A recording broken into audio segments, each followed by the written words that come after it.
So today I wanted to talk a little bit about cyberbullying in social media. And so this is actually inspired by my aunt. She gave my cousin her first phone, but she had to sign a contract about a lot of it had to do with cyberbullying.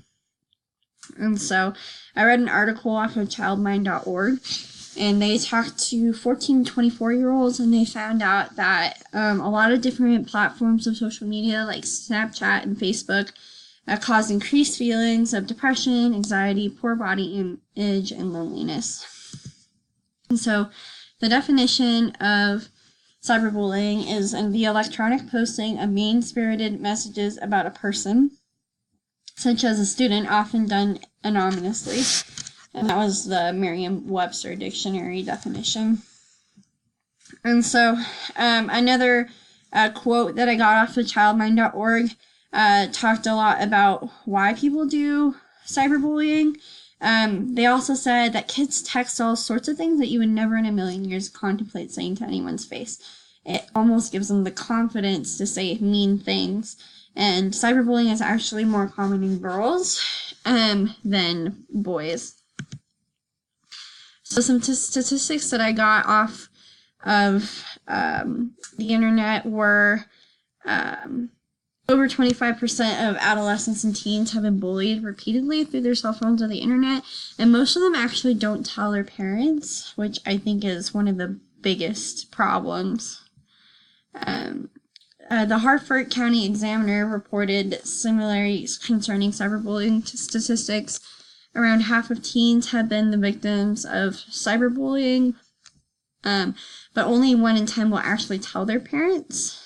And 1 in 10 adolescents or teens haven't had embarrassing or damaging pictures taken of themselves without their permission, often using cell phone cameras. And that was something that actually really interested me because that was one of the main things that was talked about in my cousin's contract, that she wasn't allowed to do that.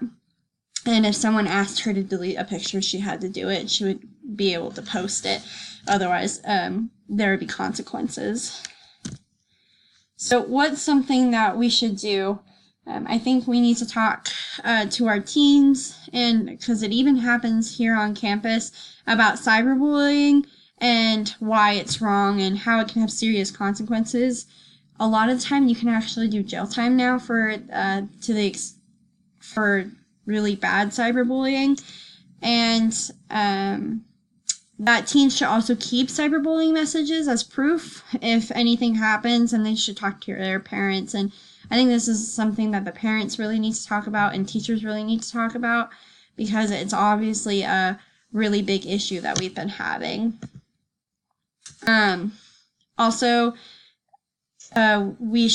parents might want to wait until high school to allow their kids to have email and cell phone accounts, but parents should also have access to the accounts. My parents always had access to my phone, and they would regularly have phone checks just for this reason, that you never really know who your teen might be talking to and if they might be cyberbullied.